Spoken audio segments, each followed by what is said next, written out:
오늘 말씀은 성전 건축 준비를 하는 내용입니다.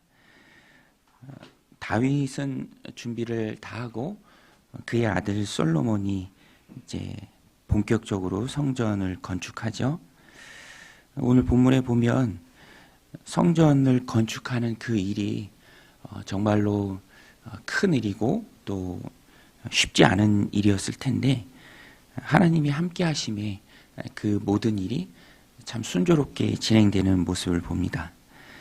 다윗이 품었던 하나님 주신 비전이었고 또 그가 충실하게 준비했고 그의 아들 솔로몬이 또 하나님 주시는 지혜가 넘쳤기 때문에 정말 위대한 과업을 어려움 없이 또 하나님의 도우심으로 순조롭게 잘 진행하는 모습을 봅니다. 오늘 본문에 보면 두로왕 히람이 평생에 다윗을 사랑했다.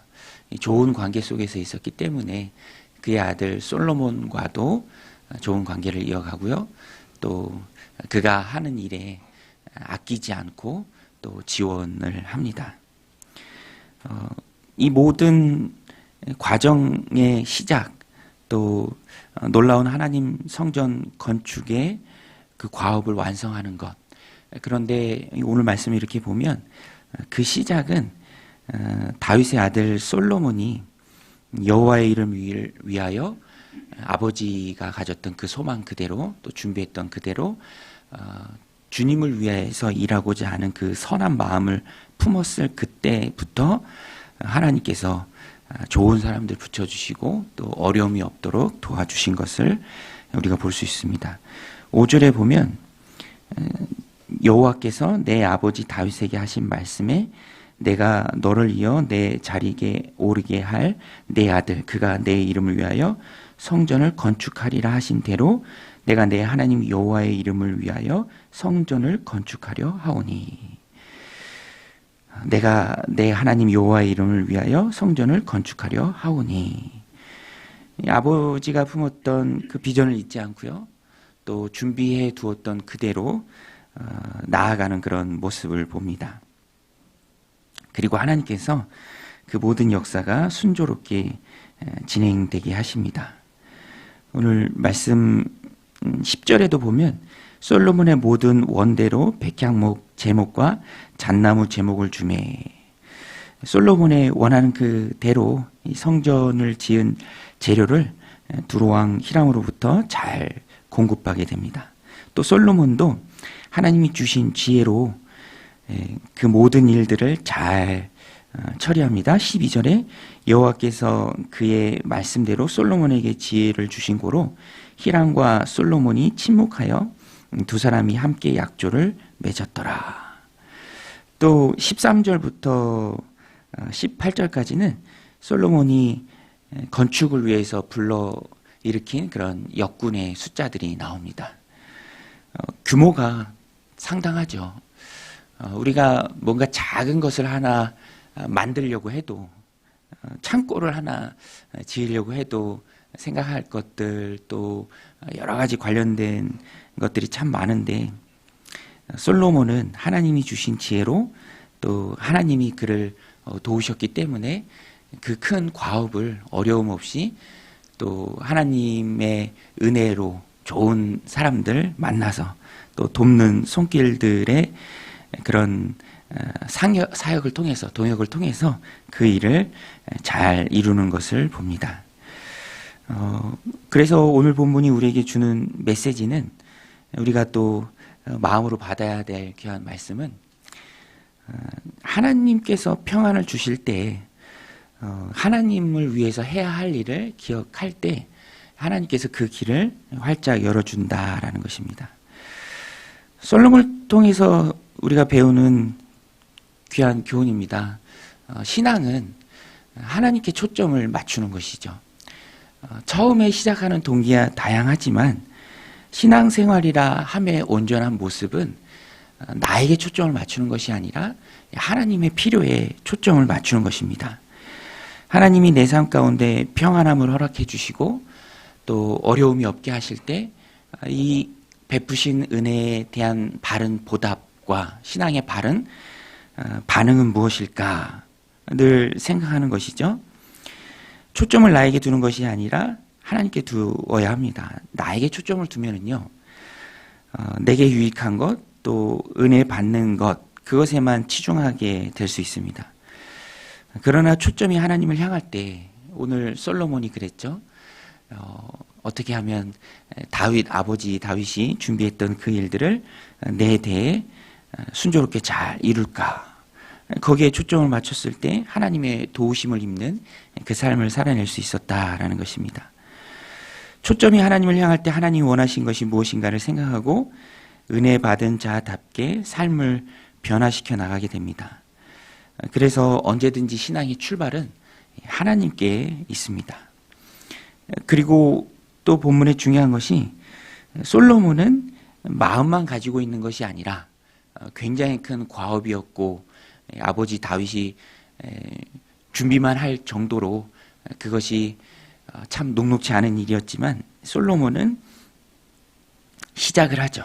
그래서 역군을 불러 일으킵니다. 상징적으로 나오는 말씀인데요. 13절에 이에 솔로몬 왕이 온 이스라엘 가운데서 역군을 불러 일으키니 그 역군의 수가 3만 명이라. 그리고 쭉 이어서 성전 건축에 필요한 모든 일들을 이제 솔로몬이 시작하면서 해 나갑니다. 저는 이 말씀이 참 귀하게 마음에 다가왔습니다. 순종의 발걸음, 그렇죠? 신앙생활의 초점은 하나님께 두고 또 하나님이 원하시는 그 일을 하기 위해서 한 걸음 발을 떼는 모습이 중요하다라는 거예요. 마음만 먹고 있으면, 생각만 하고 앉아 있으면 변하는 것은 없죠. 항상 신앙은 하나님께 두는 초점이고요. 또 하나님이 그 초점 가운데 내가 해야 할 일을 말씀해 주실 때 순종의 발걸음을 가지고 나아가는 것입니다. 해야 할 일을 깨닫고 순종하면 거기서 하나님 주시는 체험이 생겨요. 오늘도 우리가 기도하기 위해 이 아침에 모였죠. 그 모든 과정 가운데 하나님 주시는 은혜가 있고 또 경험과 체험이 생기고 그것이 내 안에 간증으로 쌓이게 됩니다. 그래서 무엇을 하든 작은 것일지라도 한 걸음 순종을 향해서 내딛는 그 발걸음이 주는 의미가 굉장히 큽니다. 신앙이 강하다, 약하다, 그것은 하나님과의 관계성을 말하는 것이고요. 관계성이 강해질 때 꼭 필요한 것이 체험이죠. 체험은 항상 순종을 전제로 합니다. 하나님의 말씀이 내게 주어졌을 때 그 말씀을 붙들고 순종의 발걸음을 가는 것이죠. 그것이 솔로몬 같은 사람에게는 여호와의 성전을 건축하는 큰 일이었습니다. 우리에게는 그것이 아니죠. 다 솔로몬 같을 필요는 없습니다. 하나님 내게 주신 그런 작더라도 순종의 발걸음을 내디뎌야 할 그 일을 우리가 붙들고 첫 걸음을 내딜 그때에 우리 안에 간증이 쌓이고 또 하나님과 함께하는 경험이 쌓인다라는 것입니다. 작은 것이라도 붙들고 살아보는 간증이 생기고 그 간증이 우리의 신앙을 견고하게 만들죠. 다니엘도 바벨론에서 하나님의 사람으로 살아가려고 노력할 때 그의 삶 가운데 많은 하나님의 놀라운 역사와 체험들이 있었죠.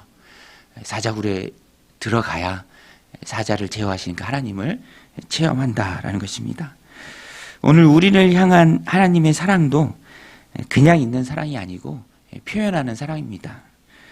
죄로 인해 죽어가는 우리를 두고 보지만 않으셨죠. 우리의 죄를 예수님께 담당시키셨습니다. 이사야 53장 6절이죠. 우리는 다 양 같아서 그릇 행하여 각기 제 길로 갔거늘 여호와께서는 우리 모두의 죄악을 그에게 담당시키셨도다.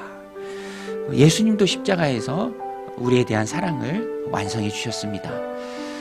하나님을 향한 사랑, 마음에만 갖고 있는 사랑이 되어서는 안 됩니다. 작더라도 순종의 발걸음을 향해서 나아가야죠. 사랑은 표현이죠. 솔로몬은 성전을 지었습니다. 말씀드린 것처럼 우리가 다 그럴 수는 없습니다. 그럴 필요도 없고. 그렇지만 오늘 내 삶을 향한 하나님의 말씀이 있고요. 우리는 그 말씀을 붙들고 순종의 발걸음을 가야 합니다. 그러면 반드시 하나님이 함께 해주시고 거기에 놀라운 체험이 있다라는 것입니다. 솔로몬이 하나님을 위해서 성전을 지어 드리려고 계획할 때 좋은 사람들을 많이 만나고요, 순조롭게 일이 풀리는 경험을 합니다. 지혜로 역군들을 불러일으키고 그 사역을 힘있게 감당하죠. 하나님 그것을 또 기쁘게 받으십니다. 오늘 내게 맡겨진 작은 일, 그것에 헌신하면 됩니다. 하나님 내게 평안함을 주셨습니까? 또 은혜를 주셨습니까? 그것을 왜 주셨는지 기억하고 초점을 하나님께 맞추면서 우리의 신앙을 더욱 견고하게 하고 또 하나님의 그런 놀라운 은혜와 사랑들을 경험하는 간증이 많이 쌓이는 오늘 하루가 되시기를 주님의 이름으로 간절히 축원드립니다. 우리 같이 말씀 붙들고 기도할 때, 하나님 솔로몬처럼 주님을 위해서 무엇인가 해야 한다, 또 해드려야 한다라는 그런 마음이 우리 안에 있을 때 우리가 그것에 순종하며 나아가면서 우리 안에 많은 체험과 경험과 간증들이 쌓이게 하여 주옵소서. 하나님 중심의 신앙생활을 해나가게 하여 주옵소서. 순종의 발걸음을 딛게 하여 주옵소서. 우리 같이